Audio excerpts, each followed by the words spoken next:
할렐루야. 아멘. 예, 오늘 저와 여러분들은 우리 이 말씀은 부활절 네 번째 주일이 되고 또 우리가 교회력에 따른 말씀이 됩니다. 지난주에 우리가 함께 베드로전서 1장 부분을 우리 함께 보게 되었는데요. 오늘은 교회력에 따른 말씀이라서 오늘 이 2장 18절에서 25절 말씀 앞에 저희가 서 있습니다.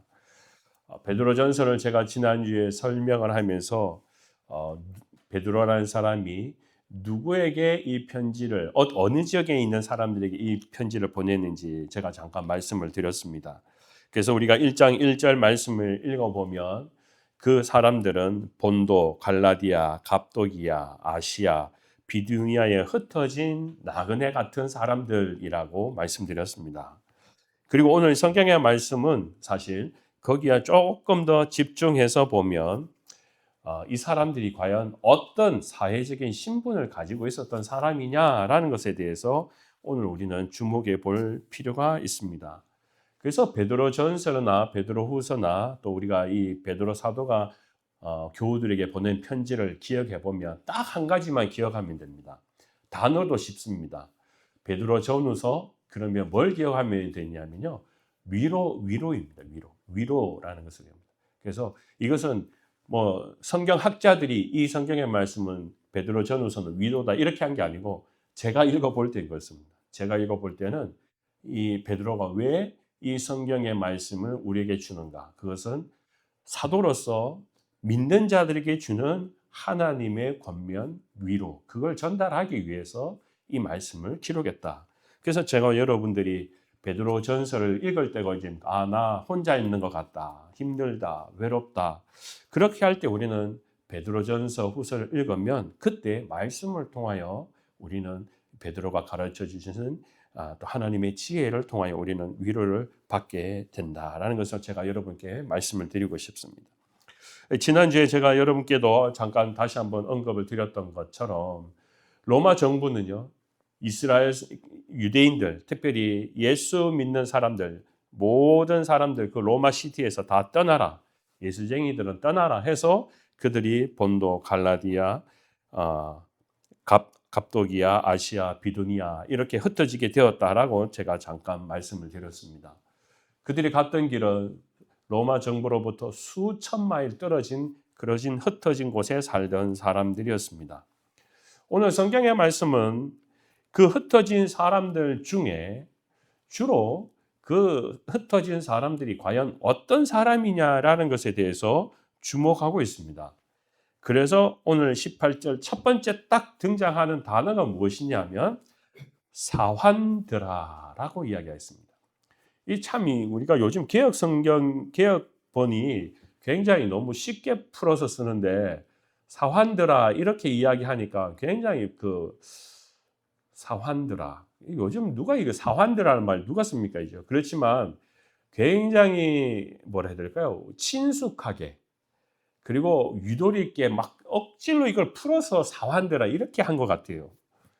그래서 이걸 정확하게 표현하면요 이렇게 해야 됩니다. 노예들아 그렇게 이야기했습니다. 노예들아 현실을 느끼십니까 여러분? 노예들아 그렇게 해야 됩니다. 그런데 노예들이라고 이야기한다는 것을 조금 더 그 원래 헬라어 성경의 말씀에 노예들이라는 것을 따져보면 그때 단어는 오이케타이라는 단어를 쓰고 있다는 겁니다. 오이케타이. 오이라는 단어는 집이라는 의미를 가지고 있고 케타이는 종이라는 의미를 가지고 있습니다. 그러니까 집에서 일하는 종들아, 집에서 일하는 노예들아 이렇게 이야기하고 있습니다. 우리가 보통 베드로가 권면을 할 때 노예들아라고 이야기해도 되는데 보통 그 노예들이라는 단어를 쓰면요 그 사회에 사는 모든 노예들을 다 함축적으로 의미하는데 우리 교회에 함께 있는 멤버로 있는 노예들이라는 이 사람들은 우리 교회에 내가 베드로가 섬겨야 되는 해당되는 멤버들이 되고 대상이 되죠. 그러니까 그 사람들은 그냥 전체적으로 뭉뚱그려서 노예들이라고 이야기하지 않고 특별히 우리 멤버들은 다 집에서 가정에서 일들을 하는 노예들이었다라는 것을 이야기합니다. 그렇기 때문에 오늘 말씀에는 그냥 사환들아이라고 이야기되어 있지만 헬라어 원문에는 베드로가 오이케타이라는 단어를 정확하게 쓰고 있다는 겁니다. 그러니까 그 말은 가정집에서 자신들이 그 주인을 위해서 섬기는 그 노예들. 그렇죠. 우리가 직업이 있다고 하면 각각 직업이 다 다르겠지만 어떤 교회들은 노동자가 많은 교회들이 있을 수 있죠. 그러니까 그 노동자 계층도 친구가 또 친구를 불러오고 친구가 전도를 하게 되면 다 그 또래의 비슷한 사람들이 교회 멤버가 될 수 있지 않습니까? 그러니까 오늘 이 베드로가 권면하는 사람들은 다른 것이 아니고 오이케타이, 집에서 종으로서 살아가는 우리 믿음의 형제들아라고 이야기하고 있습니다. 그러면서 그들에게 분부하는 것이 오늘 이 성경의 말씀입니다. 뭐라고 이야기하냐면 범사에 두려워함으로 주인들에게 순종하되 선하고 관용하는 자에게만이 아니라 또한 까다로운 자들에게도 그리하라라고 말씀하고 있습니다. 그러니까 주인을 잘 만나면 일하는 사람들은 얼마나 편하겠어요. 선대하고 주인이 참 노예지만 서로 이렇게 인정해주고 사랑해주고 그러면 일하기가 참 좋겠지요. 그런데 우리는 어떤 경우는 너무 어렵게 만나는 경우가 있습니다. 주인이 너무 까탈스러운 사람이죠. 오늘 말씀에도 까다로운이라는 이 단어를 쓰고 있습니다. 그럴 때 우리는 어떻습니까? 라는 것이죠. 우리 미국의 역사와 유럽의 역사를 들여다보면 지금처럼 이렇게 인종이 모든 사람들이 다 평등하다. 그런 세상이 사실 아니었지 않습니까? 18세기, 17세기만 하더라도 인종으로 따지면 백인은 항상 흑인들을 노예로 사고 팔았습니다. 우리가 그런 흑역사를 전 세계가 가지고 있었습니다. 우리 찬송가에도 Amazing Grace, 나 같은 죄인 살리심이라는 곡을 쓴 존 뉴턴이라는 사람은 우리가 보면 지금 들으면 너무 은혜스럽다, Amazing Grace, 그리고 나 같은 죄인 살리심 막 그러지만 그 사람이 과거에 어떤 모습으로 살았던 사람인가를 생각해 보면 이건 완전히 다른 이야기가 됩니다. 그가 개종할 때 그리스도인이 되고 난 뒤에 그의 과거의 삶을 이야기하지 않습니다. 존 뉴턴이라는 사람만 따져봐도 그는 아프리카에 가가지고 흑인들을 막 이렇게 뭐라 해야 되나 끌어모아가지고 배에 태워가지고 그 사람을 영국에다가 팔았던 선장입니다. 그러니까 하나님 믿기 전에 하나님을 제대로 믿기 전에 자기도 하나님을 믿었지만 흑인을 인간으로 보지 않았습니다. 마치 개돼지처럼 봤습니다. 돈벌이로 봤습니다. 그래서 아프리카에서 사람을 그 흑인들을 끌어모아다가 배에 태워가지고 야 오늘 돈 많이 벌겠다. 야 좋은 놈들 많네. 막 이러는 거죠. 그리고 난 후에 영국 사회에 가가지고 그 흑인들을 팔고는 돈 장사를 했던 그런 사람이었습니다. 그런데 어느 날 폭풍 속에서 자기가 죽기 살기로 되었을 때 깨달아지게 됩니다. 그리고 난 후에 자기가 born again, 다시 태어납니다. 내 과거가 잘못되었었구나. 그래서 나 같은 죄인 살리신 자기의 죄를 고백하게 됩니다. 그래서 그가 이렇게 우리가 드려지는 Amazing Grace를 찬양하였던 것은 바로 그 과거의 모든 자기의 잘못들, 자기가 인종차별을 하면서 살았던 그 과거를 다시 후회하면서 이제는 더 이상 사람을 하대하거나 무시하지 않는 평등하게 흑인이든 백인이든 같은 사회로 살아갈 수 있도록 만들어가는 것이 그가 하나님이 주신 꿈이라는 것을 깨닫게 되는 그런 것을 알게 됩니다. 여러분 미국을 데려다보아도 그렇습니다. 우리가 잘 아는 이 밑으로 내려가면 알라바마 몽고메리는 1960년대까지만 해도 흑인과 백인 사이에서 버스를 타더라도 그죠? 흑인은 앞에 앉았고 백인은 뒤에 앉고 아니면 백인이 앞에 앉고 흑인은 뒤에 앉아야 되죠. 그 로자 파크스라는 사람이 차를 타는데 그날따라 너무 피곤해가지고 정말 백인 자리가 다 비어있고 흑인의 자리가 가득 차 있어서 내가 조금만 여기 다리가 아프니까 앉았다가 해야지 하고 앉았는데 운전기사가 가만히 두지 않는 거죠. 너 왜 백인의 자리에 앉았냐고 막 일어서라고. 그러니까 이 로자 파커스가 그때 갑자기 생각나고, 왜 우리가 똑같은 사람인데 이 버스 안에서 저렇게 자리가 비어 있는데 백인이라는 자리 때문에 우리가 집에 갈 때까지 이 다리 아픈 걸 참고 그냥 가야 되느냐? 이건 아니다. 그래서 이 인종차별에 대한 인권운동이 그때부터 시작되었던 것을 알게 됩니다. 제가 읽었던 책 가운데 보면은요, 그랜드맘스 핸즈라는 그런 책이 있습니다. 이것은 그 흑인들의 인권운동에 관한 부분인데요. 그 모카밭 옛날에 그 우리가 잘 아는 몽고메리에서부터 쭉 올라오면 뉴난까지 보면 옛날에 다 모카밭이었어요.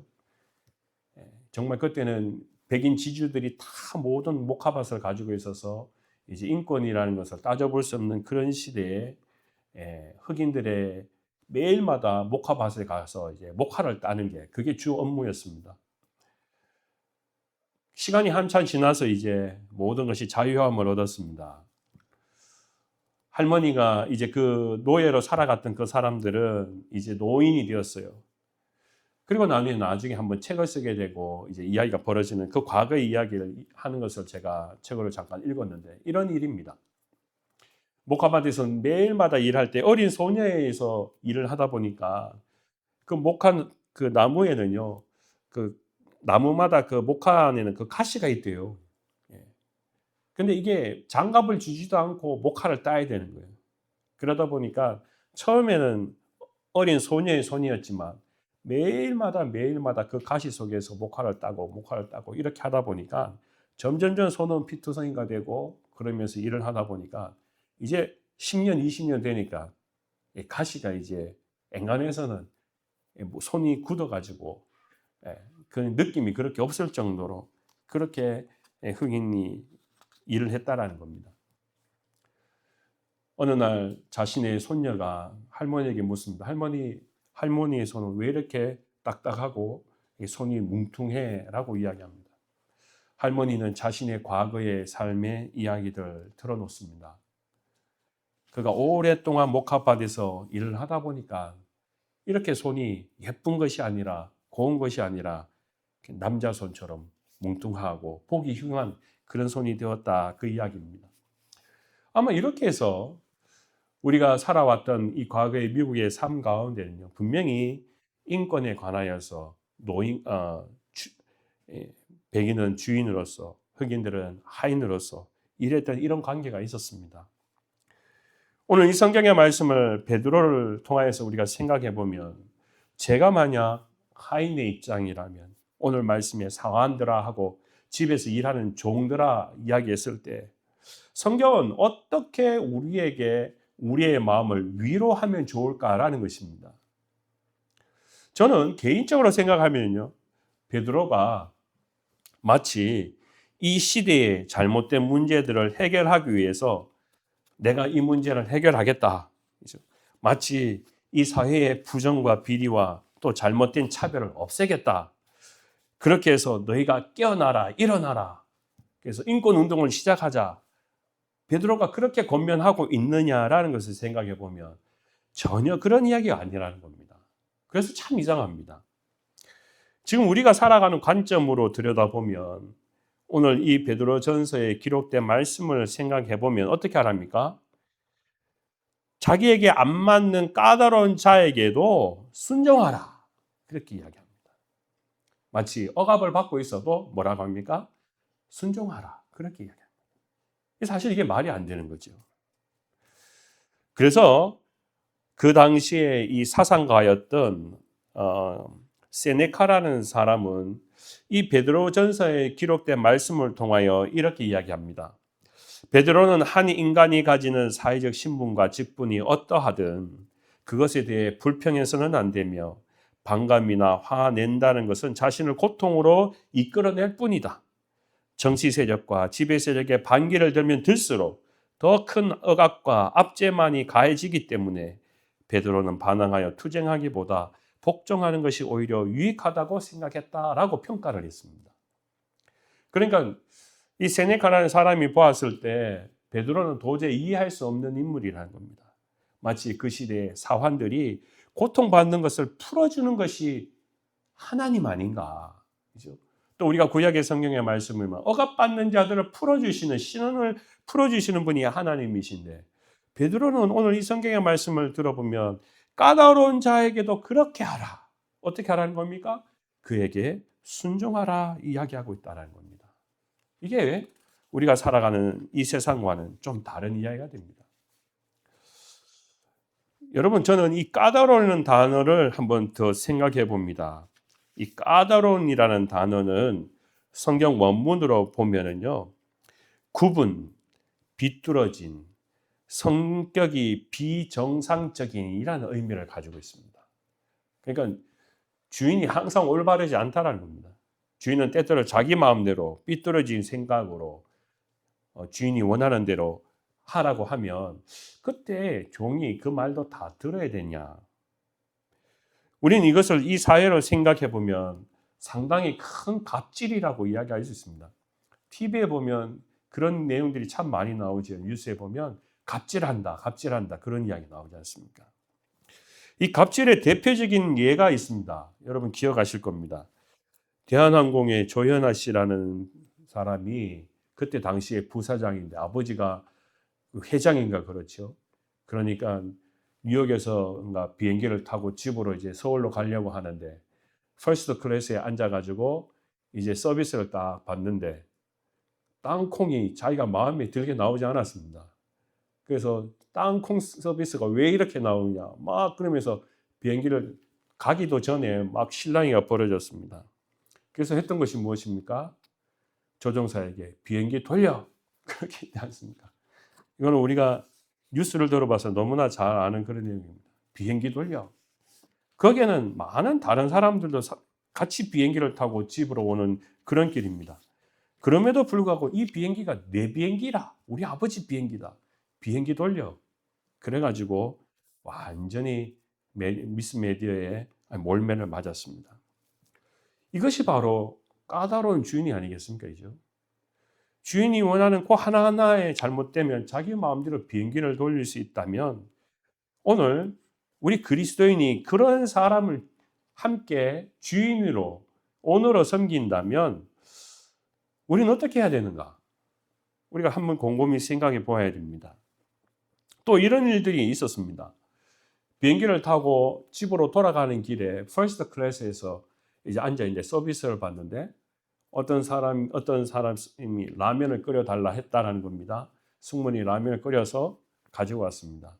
그런데 승무원한테 하는 말이 아니 라면을 이렇게 못 끓여서 어떡하냐고 그러면서 막 잔소리를 하면서 그 사람에게 따귀를 때렸다는 거 아닙니까? 이게 또 신문에 나왔습니다. 이 사람이 도대체 또 누구냐? 그 사람이 포스코에 있는 중역이었다라는 거예요.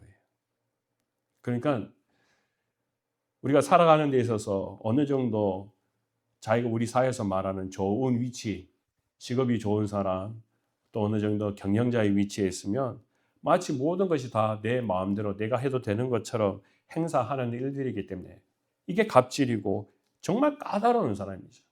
라면 하나 자기 마음에 딱 들게 끓여야 돼요. 아니 처음 보는 승무원이 어떻게 그 라면을 자기 마음에 원하는 대로 딱 끓일 수 있겠어요? 불가능한 일입니다. 그런데 오늘 성경의 말씀에 보면 이렇게 까다로운 주인을 섬겨야 되는 그리스도인이 종.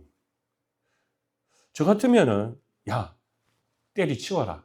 거기 나와라. 그냥 도망가라. 이렇게 이야기할 것 같은데 베드로는 그 주인에게 역시 순종하라. 선하고 관용하는 자에게만이 아니라 또한 까다로운 자들에게도 그리하라 라고 권면하고 있다라는 것입니다. 오늘 저와 여러분들이 우리가 살아가면서 직업을 가지고 있으면 항상 우리는 꼭 주인이 아니라도 손님을 만나게 되고 까탈스러운 분을 만나게 됩니다. 그때 저와 여러분들이 꼭 이 말씀을 우리가 마음속에 기억해야 될 것이라 생각합니다. 너만 사람이냐 하고 따지기 시작하면 나도 똑같은 사람인데 이런 대접을 받을 수 없지요. 그런데 베드로는 왜 우리에게 이런 말씀을 하실까라는 것입니다. 그리고 이 말씀은 바로 예수님이 십자가에 죽으시고 부활하신 이후에 우리 그리스도인에게 주는 권면의 말씀이라는 것입니다. 보면 그렇습니다. 오늘 성경의 말씀에 이야기를 풀어가는 그 과정을 들여다보면 누구에 대한 이야기입니까? 예수 그리스도에 관한 이야기입니다. 마치 우리가 문제가 있으면 투쟁을 해가지고 개혁을 해가지고 싸워가지고 쟁취해서 우리가 원하는 것을 이루어내자, 사환들이 정당한 사회를 만들어 가자 이야기해야 될 것 같은데 그렇게 이야기하지 않고 그 까다롭고 마음이 바뀌어지는 바뀌어지는 그 사람에게도 순종하라라고 이야기하는 이 권면의 말씀을 들여다보면 왜 내가 그렇게 해야 됩니까? 우리는 물을 때 오늘 성경 말씀의 19절에서 쭉 아래로 우리에게 이야기하는 권면의 말씀을 들여다보면 이렇습니다. 부당하게 고난을 받아 하나님을 생각함으로 슬픔을 참으면 이는 아름다우나라고 이야기하고 있습니다. 여러분 우리가 아름다움이라는 것을 생각해 보면 참 다른 부분입니다. 아름답다고 이야기할 때는 우리는 꽃을 아름답다 이야기합니다. 자연을 보면서 아름답다 이야기합니다. 그런데 오늘 베드로는 무엇이 아름다우냐? 가장 아름다운 것이 무엇이냐?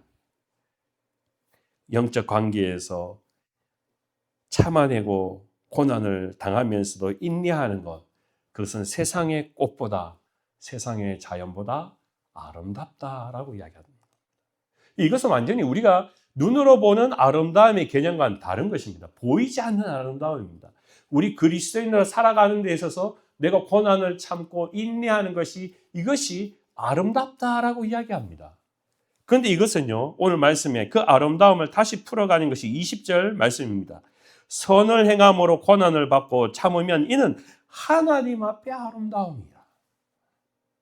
이게 바로 베드로가 이야기하고 싶은 본질입니다. 아름다운 것은 베드로가 아름답다고 정의를 내리는 것이 아닙니다. 하나님 앞에 가장 아름다운 것이다. 왜요? 예수님이 그렇게 하셨기 때문에. 우리는 종종 그럽니다. 예수님께서 이 사회에 많은 사람들이 예수님께서 이 땅에 오셨는 것은 이 사회를 식민지였던 이 유대 땅을 다시 로마로부터 해방시키고 개혁하기 위해서 당신이 오신 것 아닙니까? 하나님이 보내신 것 아닙니까? 자, 우리 가서 개혁해서 나라를 바꿉시다 라고 했을 때 예수님은 전혀 움직이지 않으셨습니다. 여러분도 알다시피 오히려 예수님은 그 로마 정부의 우리 누구였습니까? 본디오 빌라도를 통하여서 그가 명령한 그 모든 것에 바보처럼 순종했습니다. 바보처럼. 그 말을 다 들었습니다. 그리고 진짜 바보처럼 십자가에 죽으셨습니다. 그래서 오늘 말씀 24절 말씀에도 보면 친히 나무에 달려 그 몸으로 우리 죄를 담당하셨으니라고 이야기하며 베드로가 친히 나무에라고 이야기하는 것은 무엇입니까? 나무라는 것은 구약 성경의 말씀에부터 항상 죄가 없이는 나무에 죽는 자가 없다라고 성경 말씀에 분명히 기록되어 있습니다. 그렇다면 사람들이 볼 때 예수가 죄가 없다라고 이야기하지만 그런데 설마 그럴 리가 있나? 구약 말씀에 보면 유대의 말씀 가운데 보면 법의 말씀에 보면 하나님께서는 이 세상의 모든 것을 아시는 분인데 죄가 있기 때문에 사람이 숨겨진 죄가 있기 때문에 그 사람이 나무 십자가에 죽는 것이지 죄가 없는 사람이 하나님이 그 사람을 죄가 있게끔 하시겠냐라고 말하는 것을 보게 됩니다. 그렇기 때문에 베드로는 친히 나무에 달려라는 것을 강조하고 있습니다. 왜요? 진정 예수는 죄가 없으신 분인데 죄인으로서 십자가에 죽으셨다라는 것을 드러낸다. 그걸 참아내는 바보가 세상에 어디 있냐라고 이야기합니다.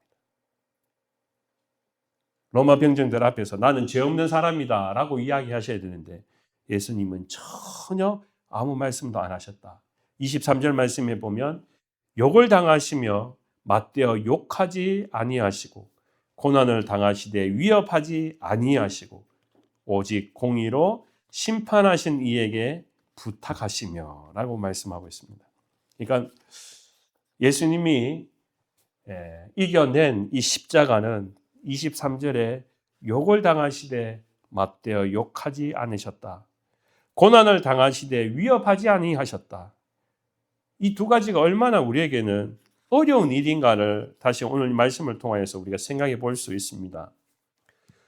요즘 우리는 정치하는 그 뉴스를 많이 보면은요, 정치인들은 조금만 자기에게 욕을 했다 하면 그 사람 내가 고발할 겁니다 라고 이야기합니다.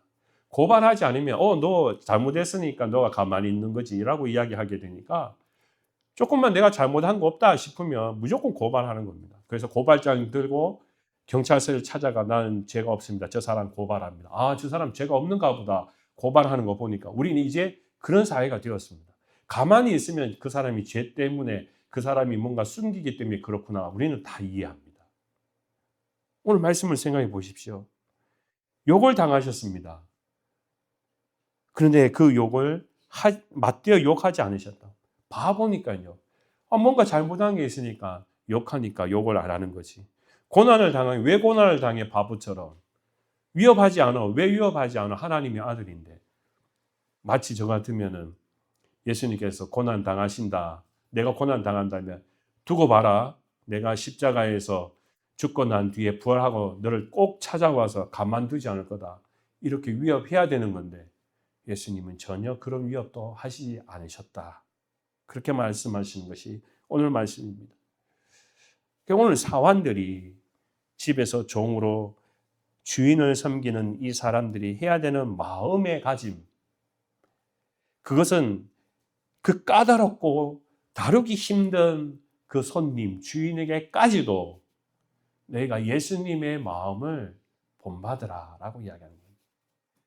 욕한다고 욕하지 말고, 너를 무시한다고 무시하지 말고, 고난당한다고 위협하지 마라. 그것이 바로 예수님이 가셨던 십자가의 길이다 라고 우리에게 말씀하고 있습니다. 그래서 오늘 말씀을 보면 가장 중요한 말씀이 21절 말씀입니다. 이를 위하여 너희가 부르심을 받았으니 그리스도도 너희를 위하여 고난을 받으사 너희에게 본을 끼쳐 그 자취를 따라오려 하게 하셨느니라. 아멘. 나는 더 이상 고난을 당하지 않겠습니다. 나는 투쟁해서 싸워서 이기겠습니다. 그것이 지금 우리 사회에는 맞는 말이기도 하지만 진짜 예수님께서 이 세상을 바꾸신 혁명의 방법은 조용한 혁명이었다라는 겁니다. 이제. 겉으로 드러내어 가지고 세상을 바꾸는 것이 아니라 고통을 당하시면서도 인내하시면서도 그 누룩처럼 세상을 아름답게 거룩하게 바꿔나가신 분이 바로 예수님이시라는 것을 우리에게 드러내고 있습니다. 그래서 제가 오늘 말씀 안에 보면 우리가 이 부르심을 받았다. 저와 여러분들이 이 부르심을 꼭 기억해야 될 것이라 믿습니다. 목회자도 목회를 하다 보면 성도님들이 막 화살을 쏴댈 때가 있습니다. 그러면 한 사람이 그러면 모르겠는데 회의하다 보면 이 사람도 저 사람도 계속 그럴 때 아이고야 오늘 내가 오늘 살아남겠나 그럴 때 있습니다. 어떤 때는 막 속에서 불이 나가지고 얼굴이 빨개질 때도 있습니다. 그때 사람이 혈기가 있으면요, 그때는 이제 한번 이판사판이다 이렇게 될 때가 있습니다. 근데요, 그때 가만히 생각해 봐야 됩니다. 그때 가만히 생각해 봐야 됩니다. 왜 예수님이 십자가에 죽으셨냐? 그죠? 그거를 다시 생각하고 기억하는 것, 그 길을 따라가는 것이 바로 그리스도인이 가야 되는 본의 길이다라는 것을 우리에게 말씀합니다. 이것은 저에게만이 아닙니다. 여러분도 마찬가지입니다. 여러분도 직장 생활하시고 또 손님을 만나게 되면 아주 까다로운 사람이 있습니다.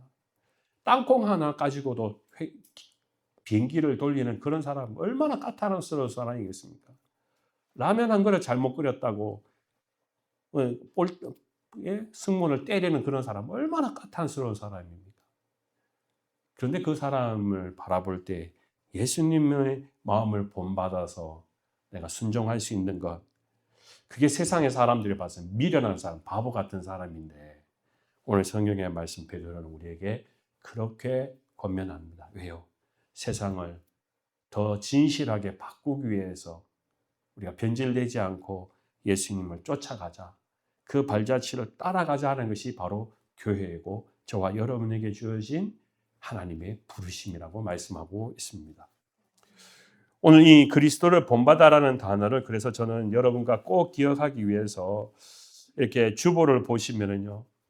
그 본이라는 단어는 제가 여기에 써놨습니다. 원래 원문에 되어 있는 단어를 보면 히포그라몬이라는 단어인데 이 본이라는 것이 그냥 모델 이렇게 해석하면 안 됩니다. 그 이제 어떤 분들은 이것을 그냥 모델 앞으로 보일 수 있는 것 이렇게 하면 조금 의미가 약합니다. 그래서 제가 여러분 밑에 그림을 하나 넣어놨습니다. 이 히포그라몬이라는 것은 뭔 의미를 가지고 있냐면 옛날로 따졌을 때 그 옛날 의미로 보면 여러분 이게 보면 뭡니까? 우리 어릴 때 한글 배우지요. 저도 여러분들 초등학교 때 학교에서요 습자지 넣어놓고 글씨 혹시 여러분 써본 적 있으신가요? 교과서 제 어릴 때는 교과서에 글자를 아주 정자로 예쁘게 써놓은 걸 가지고요. 뒷장에 보면 연습하는 거기에다 보면 선생님이 거기에 습자지를 사오라 해가지고 습자지를 거기 풀로 붙여라고 그랬습니다. 그래가지고 이게 뭐냐면 숙제가 그 습자지 위에다가 글씨를 그대로 따라 쓰는 거예요. 아니 미칠 지경입니다. 그냥 글씨 쓰면 되는데 이거 하는 시간이 얼마나 정자로 하나하나 또 잘못되면 선 잘못 그어지면 또 다시 긋고 지우고 다시 긋고 그러면서요. 저는 막 그게 제일 하기 싫었어요. 너무 하기 싫었습니다. 1학년 때, 2학년 때. 여러분 기억나시는지 모르겠어요. 아니 글씨 그냥 막 쓰면 되는데 뭐 이렇게 그렇게 요란하게 이렇게 습자지에 써가지고 다 뺏겨가지고 쓰냐는 겁니다. 그런데 제가 몇 년을 그렇게 했더니요. 글씨체가요. 다른 사람이 보면서 지금도 그럽니다. 아, 목사님 글씨체가 예쁘네요. 그럽니다. 제가 다른 건 다 못해도 글씨는 좀 예뻐 보입니다. 막 글씨를요, 그 다음부터는 막 요렇게도 써보고 저렇게도 써보고 글씨체가 예쁩니다. 몇 년 동안 학교에서 글씨를 그대로 제대로 된 정자로 쓰여져 있는 그 글씨를 그대로 뺏겼습니다. 연습합니다. 그랬더니 나중에는 저도 모르게 그 글씨체의 모형을 그대로 본따서 글씨를 그릴 수 있더라는 겁니다. 그냥 바빠 써도 그 글씨를 따라갈 수 있더라는 거죠. 그래서 오늘 여기에 보면 그리스도를 본받아 할 때 이 본이라는 이 히포그라몬이라는 것은 글씨를 그대로 뺏겨 쓴다는 의미를 가지고 있습니다. 글씨를 그대로. 그러니까 여러분 우리가 예수를 본받아 그 단어를 우리 한번 꼭 생각해 보십시오. 우리 찬송가에도 보면 우리가 그렇게 하죠. 예수를 그 찬송가 뭐죠? 어떻게 하죠? 갑자기 기억이 안 났습니다. 준비했다가 따라라라라 예수를 본받아 그 어떻게 합니까? 갑자기 기억이 안 납니다. 준비했다가 나도 따라가심 나도 따르리 어떻게 합니까? 그 예수를 본받아 그 부분이 나오지 않습니까? 예수를 본받는다는 것이 그냥 가상의 모델을 정해놓고 그냥 예수님을 생각하고 내가 살아야지 이게 아니라는 겁니다. 왜 그럴까요? 오늘 딱 말씀을 들여다보면 그렇습니다. 욕을 당하는데 욕을 하지 않고 참아낼 수 있는 것, 고난. 내가 분명히 위협하는 것에서부터도 참아낼 수 있는 인내. 이런 것들은 우리가 그냥 한번 마음 먹고 그냥 그렇게 해야지 하다가도 다시 우리는 바뀌어버립니다. 여기서 막 쌍욕이 나옵니다. 근데 진짜 예수님이 걸어가셨던 그 십자가의 금요일의 길에서부터 오르셔서 십자가를 지시는 그 모든 고난의 고통의 일, 옷을 다 벗기고 벗은 몸으로서 십자가에 오르셨던 그 수치를 여러분 생각해 보면 내가 거기까지 올라간다고 그대로 글씨 하나하나 따오르듯이 본을 따가지고 내가 하다 보면 사실 내가 화낼 게 없는 거지. 막 나를 누가 욕한다고 해가지고 막 속에서 불이 일어나서 참지 못할 일이 없는 거죠. 왜요? 내가 예수님 따라 그대로 살아가는 거니까. 그래서 베드로는 사환들아, 종들아 라고 이야기합니다. 조금 더 그의 인격을 높여가지고 일하는 노동자들아 이렇게 해도 되겠구만. 좋은 말로 해도 되겠구만. 정확하게 그들이 지금 삶의 형편과 일들을 이야기합니다. 종들아, 집에서 일하는 종들아. 그들이 해야 할 일들이 평생을 주인을 섬기는 일입니다. 어떤 사람은 까다로운 주인을 만나가지고 고통스러울 수 있습니다. 그럼에도 불구하고 베드로 사도가 우리 그리스도인이 이 부르심을 가지고 살아간다면 우리는 어떤 두려움과 고난도 이겨내지 못할 것이 없다라고 오늘 성경 말씀 우리에게 분명히 기록하고 있습니다. 보십시오. 오늘 24절 마지막에 그가 채찍에 맞음으로 너희가 나음을 얻었다. 저는 이 말씀을 기억해 보면 그렇습니다. 예수님이 가장 아픈 것은 자신이 스스로 채찍을 맞는 겁니다. 근데 그 채찍을 맞으면 맞을수록 내가 나았다라는 겁니다. 내 죄가 나았습니다. 그렇기 때문에 예수님은 채찍을 맞으시면서 그 고통을 아프다, 때리지 마라 그렇게 하지 않습니다. 왜요? 우리의 죄를 쉽게 하기 위해서. 그것이 바로 예수님께서 걸어가셨던 십자가의 본의 길이었다라는 겁니다. 오늘 저도 여러분들도 우리가 부당하게 고난을 받아도 하나님을 생각함으로 슬픔은 참으면 아름다우니라라는 이 말씀은 바로 예수님께서 우리에게 보여주셨던 생명의 길입니다. 저도 여러분 오늘 다시 한번 우리가 매일 살아가는 우리의 삶의 현장 가운데 또 여러분이 만나는 사람들 가운데 누가 나에게 손가락질을 하고 욕을 한다 하더라도 우리 마음속에 꼭 기억해 줄 것이 있습니다. 나는 하나님의 마음을 그리스도를 본받는 부르심 속에 살아가는 일꾼이다. 그렇기 때문에 내가 수치를 당해도 누가 어떤 사람이 영어도 못하지 하고 비웃거려도 우리는 그것 때문에 마음이 아파가지고 주눅들거나 아파할 이유가 전혀 없습니다. 예수님은 그보다 더 어떠한 것을로 비웃음과 욕을 당하셨던 분이기 때문에 그렇습니다. 오늘 저와 여러분 베드로에게 권면하는 이 말씀을 위로의 말씀을 여러분 받으시고 또 우리가 한 주간 주와 동행하는 믿음의 삶을 걸어가시기를 주님의 이름으로 축원합니다. 기도하겠습니다. 아버지 하나님 오늘 이 시간 베드로 사도를 통하여서 우리가 종으로